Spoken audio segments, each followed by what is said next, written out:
bonjour à tous, alors aujourd'hui petite vidéo spéciale puisqu'on va tester 3 produits de la section gaming de chez Prozis, puisqu'ils m'ont envoyé donc un tapis de souris, un casque, la souris pour finir. Et en plus de ça, j'ai décidé de vous les faire gagner puisque j'en ai pas l'utilité et je me suis dit ça pourra servir à quelqu'un de vous, à quelqu'un de mes abonnés. J'ai envie de vous faire plaisir, donc restez jusqu'à la fin pour savoir comment les remporter et on commence tout de suite par le déballage. Allez, c'est parti, on commence par le tapis de souris qui fait son poids. De toute façon, vous pouvez le voir ici, c'est indiqué, il fait 820 grammes et donc la dimension c'est 900 mm par 400 mm et donc 4 mm d'épaisseur. Allez, on va ouvrir. En plus, donc c'est moi qui ai choisi le design sur le site. Ils m'ont laissé choisir, donc j'espère que ça vous plaira. À la base, c'est pas pour moi, c'est pour vous, mais bon, je me suis dit, voilà. Il a quand même une belle gueule.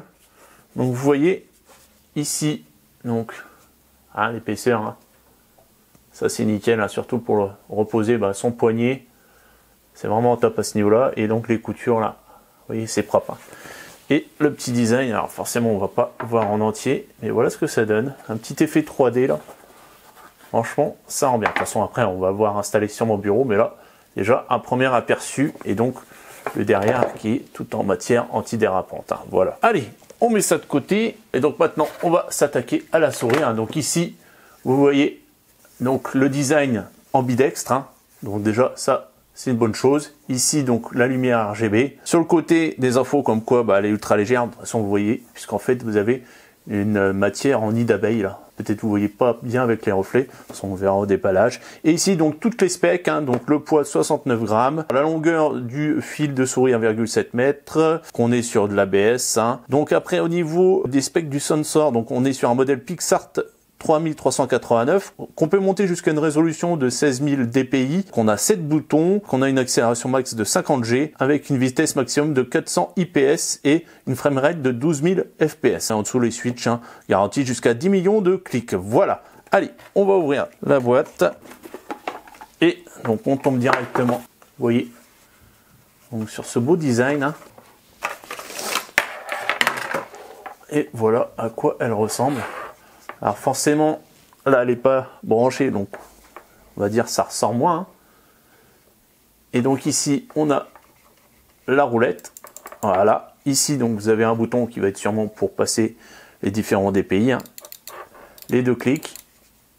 Ici, pas de bouton, juste marqué Prozis. Et sur ce côté, ici, 2 boutons. Et en dessous, alors c'est marrant, ouais, vous avez aussi le nid d'abeille juste en dessous. Donc elle va voir, c'est vrai qu'elle est légère. Ici, on a un switch. Alors, c'est peut-être pour changer la couleur des LED. Je sais pas. On verra ça après quand j'aurai lu le manuel. Et ici, les 4 patins en téflon. Le câble complètement gainé avec une petite attache en caoutchouc. Et ici, on a l'USB en plaqué A. Très bien. Allez, maintenant, on va passer au casque. Voilà à quoi il ressemble. Donc après, on nous a dit que la carte son est en USB, puisqu'en fait, on aura du 7.1 virtuel dedans, avec des drivers de 53 mm. Et donc, on a un microphone détachable, qu'on a des LED RGB au niveau du casque, et qu'on a de l'aluminium. Donc pour l'instant, vraiment que du bon. Alors, comment on ouvre? Hop. Ça, j'aime bien, un petit packaging comme ça. Tout de suite, ça en jette. Gnosis. Allez, on ouvre. Hop. On tombe directement sur une petite pochette pour ranger son casque si vous le transportez en voyage. Après, on a un mode d'emploi avec, comme je suppose toujours sur les produits Prozis, on a du français, ouais, pas de souci à ce niveau-là. Bon après, rien de compliqué, on va brancher en USB et puis après, il faudra installer un software. Alors, on enlève ici. Et on tombe directement sur le casque qui est bien protégé, avec une belle petite mousse. Hop, on sort ça. Et donc on se retrouve avec donc un casque au final que je sais déjà, avant même que je l'ai installé sur ma tête, je sais que ça va être du très bon confort à ce niveau-là. Puisque j'avais déjà, avant même d'avoir celui-là, j'avais déjà un casque HyperX Cloud. Donc je peux vous dire que c'est que du bon à ce niveau-là. Puis vous voyez le design super propre avec cette partie qui va être rétro-éclairée, donc ici, et sur le tour aussi de l'oreillette. Au-dessus, donc on a un arceau en simili-cuir avec noté Gnosis. Une bonne mousse pour un meilleur confort au niveau de la tête. Ici, l'arceau qui va être réglable. Hein. Voilà.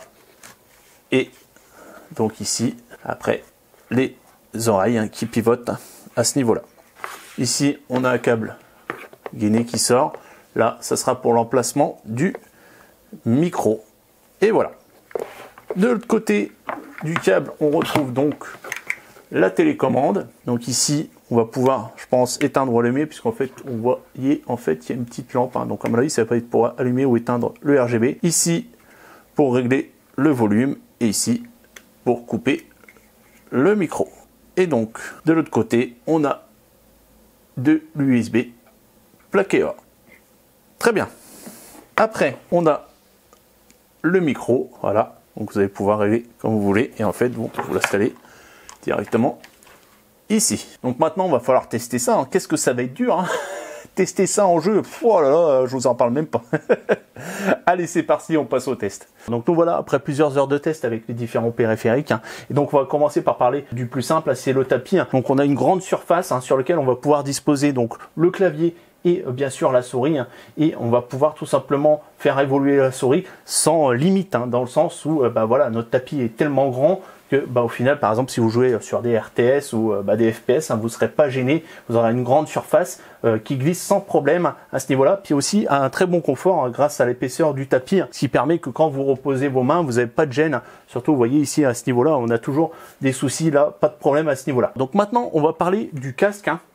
Donc clairement, pas déçu dans le sens où je savais à quoi m'attendre. Hein. Comme je vous ai expliqué, hein, ça faisait des années déjà que j'avais testé l'HyperX. Hein, et c'est pas mon premier casque. Hein. Je veux dire, j'en ai testé, hein, surtout sur PC. Hein. Vous savez, ça s'use des fois, mais à une vitesse pas possible. Après, sur les HyperX, hein, au final, même sur celui-là, hein, je pense que vous allez le garder très longtemps. Moi, je vous dis, le HyperX, je l'ai revendu au final. Il était même pas cassé. Hein. Je l'avais même restauré au niveau de l'arceau et tout. Hein.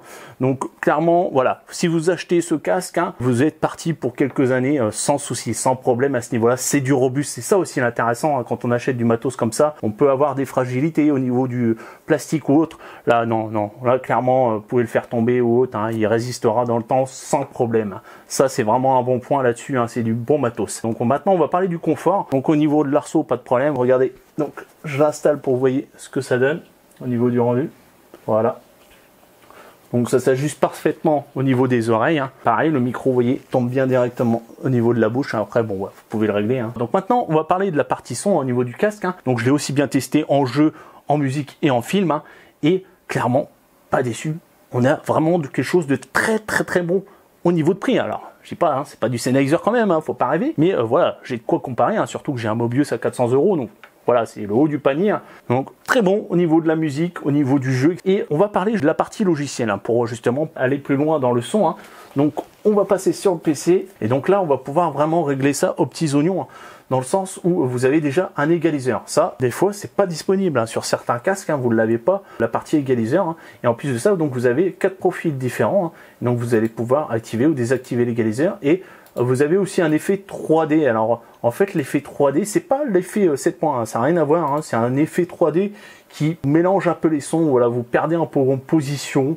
Bon, voilà, c'est gadget. Moi, je vous conseille pas de l'activer. Je préfère que vous activiez l'égaliseur et là, vous réglez votre profil. Alors, moi, j'ai fait mon profil comme ça. Après, vous voyez, en exemple, hein, si ça vous intéresse, vous pouvez le reprendre. Et après, donc, vous avez jusqu'à 4 profils. Ça, déjà, un bon point là-dessus. Vous allez pouvoir régler ça aux petits oignons selon comment vous le ressentez. Donc, en deuxième onglet, vous avez effets. Donc, en fait, c'est comme vous avez sur votre carte son de base. Hein, c'est des effets de spatialisation. Hein. Donc, vous avez théâtre, salle de bain, corridor. Voilà, c'est à tester une fois, puis après, vous le désactivez. Donc, troisième onglet, c'est le micro. Hein, et on va faire le test tout de suite. En fait, vous allez m'entendre directement avec le micro et donc voir un peu le rendu, ce que ça donne. Et donc, on a un très bon son, au niveau du micro, un très bon rendu. Et donc, vous avez deux options aussi. Vous voyez le Electronic Noise Cancelling. Donc, en fait, ça va vous permettre d'enlever tout ce qui est interférence, souffle ou autre. Hein, et le gain automatique, hein, ça va régler automatiquement le volume du micro. Donc, après, vous avez l'onglet pour le son virtuel, donc le 7.1. Donc clairement à activer, moi je l'active tout le temps, ça sert aussi bien pour les jeux que pour les films, mais même pour la musique, hein. Laissez-le, ça sort des bonnes basses, hein. Vous verrez à ce niveau-là si vous aimez un peu le rap, etc. Vous allez voir, ça rend pas mal, hein. Donc moi je laisse tout le temps activé, donc je mets l'égaliseur, je l'active et en plus de ça donc je mets le son virtuel et on a un très bon rendu au niveau du son. Après l'onglet LED, hein, donc là c'est au niveau du casque, hein, donc là je vais vous montrer. Donc ici vous voyez en fait vous avez le mode RGB hein, qui tourne, hein. Donc là il est sélectionné par défaut et donc vous pouvez régler la vitesse en fait du passage des couleurs, hein. Donc là après vous pouvez choisir vos différentes couleurs. Après vous avez le mode multi-pulsation, donc en fait la lumière va, vous voyez, pulser et changer de couleur. Après vous avez la pulsation mais avec une seule couleur, hein, que vous pouvez choisir là. Et donc vous voyez, hein, vous pouvez choisir dans toutes les palettes qui sont disponibles. Donc vous avez une large palette, hein. Vous n'êtes pas, on va dire, limité au niveau des couleurs, hein. Comme ça vous pouvez personnaliser selon votre setup, hein. Si vous avez un setup par exemple bleu, je clique OK et là vous voyez, puis vient de passer bleu. Et donc là en fait vous choisissez une seule couleur. Donc là par exemple je vais choisir vert et voilà ce que ça donne. Donc vous voyez un peu déjà aussi le rendu qui est pas mal au niveau du casque, hein. Donc vous avez une selle LED qui est au milieu, on va dire, et puis qui fait un effet tout autour, hein. Voilà ce que ça donne à ce niveau-là. On va le remettre en rainbow. Voilà. Et en dernier, alors, on va repasser sur le micro au final, hein, puisque donc là, en fait, c'est des effets au niveau du micro. Je vais l'activer. Donc là, je vais mettre en garçon. Voilà, là c'est activé, donc vous m'entendez en garçon. Là, vous allez m'entendre en fille, en mon monstre. et en bébé. Voilà, c'est gadget aussi, mais ça peut être sympa si vous êtes en vocal avec des amis pour faire un peu le con. Et donc en dernier, vous voyez en bas, vous pouvez sauvegarder donc tous vos réglages, hein, selon ce que vous avez envie, hein, au niveau de l'égaliseur, de la virtualisation, etc. Et donc en dernier, on va parler de la petite télécommande, donc, vous voyez, qui arrive juste au niveau du torse, hein. Donc ça, vraiment sympa à ce niveau-là, avec la petite réglette pour le volume. Ici, vous pouvez éteindre, hop, ou allumer les LED, et ici éteindre ou allumer le micro. Donc maintenant on a fini avec le casque, on va passer à la souris. Donc voilà comment se présente la souris, hein. Donc ici vous avez la partie LED en bas, RGB on va dire, vous voyez, qui change. Et ici donc vous avez le petit logo, hein, qui apparaît ici, Prozis, et ici donc la roulette. Et ils ont la même couleur, puisqu'en fait c'est quand vous allez changer les DPI avec le petit bouton au milieu, hop, ça va changer de couleur. Donc là on passe au jaune, on passe au bleu, au rouge, au bleu clair, au rose et au vert. Donc moi je laisse sur vert, hein, ça correspond à 1600 DPI. Et donc au niveau des jeux, elle est sympa dans le sens où elle est vraiment très très légère. Alors faut aimer. Moi voilà, je suis pas trop fan, hein, parce que j'ai l'habitude des souris assez lourdes, assez massives on va dire. Pour ceux qui recherchent justement une souris assez légère, c'est celle-là qu'il vous faut. Là à ce niveau-là vraiment, vous la sentez vraiment pas pendant que vous jouez, hein. Elle est vraiment très très légère, hein, donc ça permet justement pour ceux qui veulent être plus réactifs dans les jeux, etc. Voilà, vous n'avez pas de sensation de poids ou autre, hein. Alors après au niveau des clics, je suis pas très fan. On a des clics assez durs. Donc après, est-ce que c'est parce qu'elle est neuve aussi, vous voyez, c'est le temps qu'elle se fasse entre guillemets, hein. Donc ça je sais pas, moi pas trop fan là-dessus. Pareil au niveau de la molette, au niveau des crans, j'aurais aimé qu'ils soient un peu plus marqués. Ils sont un peu trop smooth, hein, pour moi. Je trouve qu'ils sont pas assez marqués. Et donc quand vous par exemple vous passez d'une arme à une autre, hein, sur un jeu, vous voyez, vous sentez pas vraiment le cran passer, hein. Vous avez peut-être 2 crans au lieu d'un cran qui passe, hein. Donc après pareil, hein, ça reste une question de ressenti à ce niveau-là. Donc maintenant on va parler du logiciel, hein, et donc on se retrouve ici avec des réglages pour chaque bouton. Donc vous voyez sur la gauche, hein, donc lève bouton, donc gauche, droite. Alors par contre, vous voyez, le logiciel est en anglais, il n'est pas en français. Bon après voilà, rien de compliqué, hein, donc vous allez pouvoir même créer des macros, faire des profils en dessous. Et donc à droite, vous allez pouvoir régler vos DPI, hein, et vous voyez, vous allez pouvoir aussi changer la couleur, hein, d'affichage, hein, sur la souris. Donc par exemple, si vous voulez mettre en bleu, hop, vous choisissez en bleu et vous voyez donc la souris là, du moins le logo et la molette, hein, vient de passer en bleu, hein. Donc ça c'est intéressant si vous voulez vraiment personnaliser ça comme vous voulez. Bon là je vais remettre en vert et donc vous voyez, vous pouvez régler à la volée, donc 400, 800, 1600, 3200, enfin, voilà, selon ce que vous voulez. Après donc là vous allez pouvoir régler donc les lumières qui sont sur le bas de la souris. Donc là vous voyez, là c'est en mode RGB, un rainbow. En dessous donc vous allez régler une couleur fixe, hein, donc vous voyez ici c'est bleu. Donc après vous faites un double clic et vous choisissez la couleur que vous voulez. Par exemple vous voulez du rouge, tac, vous voyez, ça passe en rouge. Et c'est vraiment sympa, le petit effet comme ça. Donc après, vous allez passer à briefing, donc là c'est pulsation, avec les couleurs qui vont changer, hein. Donc là, attendez, je vais augmenter la vitesse, voilà. Et là, vous voyez, ça va changer plus vite au niveau des couleurs. Voilà. Après, vous avez Colorful Tiles. Alors oui, c'est différentes couleurs qui passent, vous voyez, comme ça, qui fait le tour de la souris. Sympa aussi, ça, j'aime bien. C'est vraiment ça fourni à ce niveau-là. Qu'est-ce qu'on a d'autre? Néon. Voilà. Ok, ouais, c'est juste un changement de couleur RGB, mais un peu plus soft, hein, on va dire. Qu'est-ce qu'on a d'autre? Couleur Full Steady. Donc alors ça, je sais pas trop. Ouais, c'est que des couleurs qui restent fixes, mais à différents endroits de la souris. Ok, bon après, on va pas non plus tout vous montrer. Et puis sinon, vous voyez, vous pouvez éteindre, hein, si vous voulez. On va revenir sur Rainbow.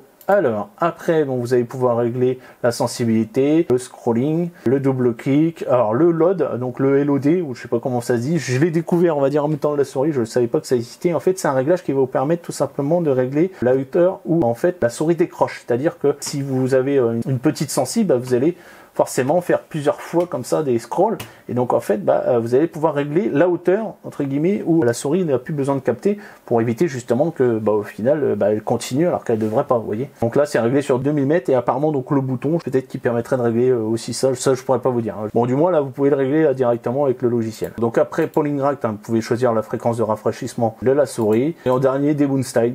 Pareil, j'ai pas cherché à ce niveau-là, j'ai pas bossé là-dessus, à vrai dire, j'ai laissé comme c'était par défaut. Donc voilà, on a fait le tour des périphériques, on va passer à la conclusion. Donc voilà, c'est temps de la conclusion, et donc on va commencer par parler du tapis. Pas grand-chose à dire, si ce n'est que je l'aurais bien gardé, clairement, voilà. Bon, voilà, je reviens pas sur ma parole, je vous le fais gagner, mais il serait bien là, sur mon bureau, vous voyez, en plus, donc ça s'adapte parfaitement pour poser votre clavier et votre souris, au niveau de la glisse, du confort, tout ça, vraiment aucun problème. Donc maintenant on va parler du casque. Vous avez pu le voir pendant le test, j'étais pas étonné dans le sens où je savais à quoi m'attendre, aussi bien au niveau du confort, là au niveau du serrage, j'ai trouvé assez fort, donc toujours peut-être parce que c'est neuf, sinon au niveau du rendu du son, voilà, c'est top. Au niveau du 7.1, ça fonctionne nickel, aussi bien en jeu, que ce soit du Call of, du Battlefield, etc. Voilà, vous avez beau positionnement, vous avez un bon rendu au niveau des sons, vous pouvez régler ça avec l'égaliseur, etc. Donc franchement, rien à redire, surtout que vous le trouvez moins cher même que le HyperX Scout 2. Donc vous le trouvez là, là à 75, donc avec mon code de réduction, vous le descendez à 70, Alex le coup, n'oubliez pas. Donc voilà, très bon rapport qualité-prix, vous voyez les petits RGB, tout ça pour personnaliser vraiment que du top. Et donc en dernier, on va parler de la souris, vous avez pu le voir pendant le test, c'est l'objet qui m'a moins hypé, on va dire, sur le test. Bon après, voilà, c'est un ressenti personnel. C'est vrai que moi je préfère les plus grandes souris, un peu plus lourdes.